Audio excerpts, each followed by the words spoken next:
रोहित शर्मा और सुरेंद्र जी ने भी थोड़ी खिंच गया, बाकी सारे तो साथी आए हैं। ਜਿਹੜਾ ਅੱਜ ਦਾ ਮੇਨ ਚੈਪਟਰ ਆ ਉਹ ਆ ਕਿ one election one nation one election ਉਹਦੇ ਉੱਪਰ ਸਾਰਾ ਆ। ਇਹ ਤੁਹਾਨੂੰ ਮੈਂ ਪਹਿਲੇ ਵੀ ਦੱਸਿਆ ਕਿ ਇਹਦੇ ਬਾਰੇ ਚ ਕਿ ਫਾਇਦੇ ਨੇ ਕਿ ਦੇਸ਼ ਦੇ ਅੰਦਰ ਤਰੱਕੀ ਹੋ ਸਕਦੀ ਹੈ। ਬਾਕੀ ਜ਼ਿਆਦਾ ਰੋਸ਼ਨੀ ਜਿਹੜੀ ਹੈ ਨਾ ਉਹ ਕਵਿੰਦਰ और बागन मैं रोहित शर्मा ने याद आ ये भी अपने व्यूज रखन। नमस्कार, आज मैं सबका इस मीटिंग में स्वागत करता हूं। ये साथियों, आपको सब पता ही है कि वन नेशन वन इलेक्शन हमारे प्राइम मिनिस्टर का एक मेन एजेंडा है, पार्लियामेंट में पास हो चुका है। अब इसको जो फाइनल रूप देने के लिए प्राइम मिनिस्टर का ये कहना था कि इसको आम जनमानस तक पहुंचाया जाए। तो प्राइम मिनिस्टर का ये लक्ष्य है कि 2029 की जो पार्लियामेंट की इलेक्शन होगी वहाँ से उसके बीच में जो स्टेटों की इलेक्शन होगी, किसी को पहले करके किसी को आगे करके, तो ये 2029 से इम्प्लीमेंट होना शुरू हो जाएगा। इसको 5 साल लगेंगे इम्प्लीमेंट करने के लिए। बेनिफिट मैं मोटे तौर पे आपको थोड़े मैं बताता हूँ, बाकी हमारे डिप्टी सीएम कविंदर होती है। बार बार इलेक्शन होने से कोड ऑफ कंडक्ट भी लग जाता है, इसमें इतना वो ध्यान नहीं देती।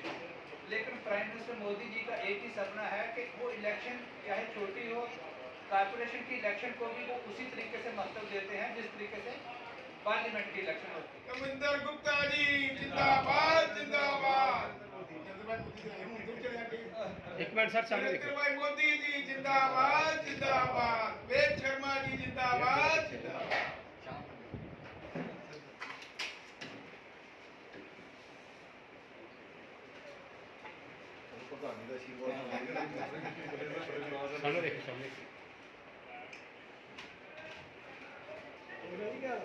अच्छा, ठीक है।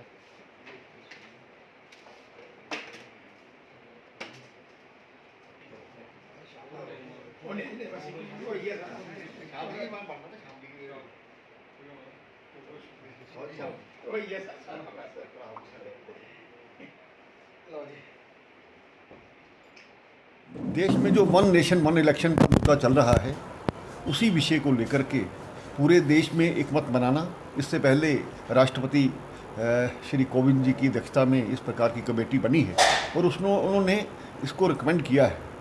तो देश भर में ये वातावरण बनाने के लिए राज नहीं होता और एक रिफॉर्म है। इस रिफॉर्म में हम सब प्रधानमंत्री जी के साथ खड़े हैं। इस प्रकार की एक कोशिश, इसलिए सभी जो हमारी यूनियंस हैं, दूसरे कोई बुद्धिजीवी हैं, उनमें जा कर के इस बात को रखना। आज भी जो हमारी नरवाल में सब्जी मंडी है, वहाँ पर इस कार्यक्रम का आयोजन किया गया। इसमें हमारे तो मुझे लगता है कि सभी जो यूनियन के लोग हैं वहाँ पर हमने अपनी बात रखी है। सभी ने समर्थन का हमें पत्र भी दिया है। हम चाहते हैं कि देश को आगे बढ़ाने के लिए प्रधानमंत्री जी जो भी बात कहेंगे उसके हम साथ करें। देश के हित में काम करना चाहती है। वन नेशन वन इलेक्शन का मतलब है कि चाहे पार्लियामेंट का इलेक्शन हो, चाहे स्टेट का विधानसभा का इलेक्शन हो, वो एक ही समय होना चाहिए। इसमें अगर अलग अलग इलेक्शन होती है, आपको पता ही है कि एजुकेशन डिपार्टमेंट का जितना स्टाफ है वो इलेक्शन में व्यस्त हो जाता है, बच्चों की पढ़ाई जो है वो प्रभावित होती है और देश के अंदर बहुत नाजायज़ खर्चे होते हैं। जो BSF, CRP, हमारी पुलिस, इनको काफ़ी मूवमेंट करना पड़ती है दाएं बाएं, उसमें भी खर्चे आते हैं और उसी दिन कारोबार भी बंद होते हैं। तो अगर एक दिन भी देश में कारोबार बंद होता है तो इकानमी को बहुत सारा फ़र्क पड़ता है। आज यहाँ पे इलेक्शन है, महीने के बाद कहीं दूसरी स्टेट में है, फिर कहीं है। ये हमारी सरकार ने एक फ़ैसला लिया है कि वन नेशन वन इलेक्शन, देश के अंदर एक ही दिन में दोनों इलेक्शनें हों, जिससे हमारी देश को फ़ायदा हो। जो आम जनमानस का टैक्स का दिया हुआ पैसा है वो बचे, वो नाजायज़ खर्च ना हो, वो देश के ऊपर खर्च हो। जैसे हमारी अभी कनेक्टिविटी पूरे देश के अंदर 6 लेन 8 लेन जो बन रही है, वो पैसा बचे, इस काम पे लगे।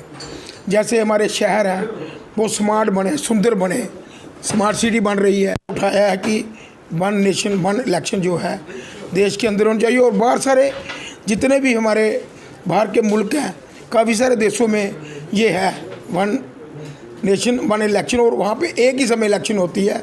उससे देश का बहुत सारा पैसा जो है वो बचता है।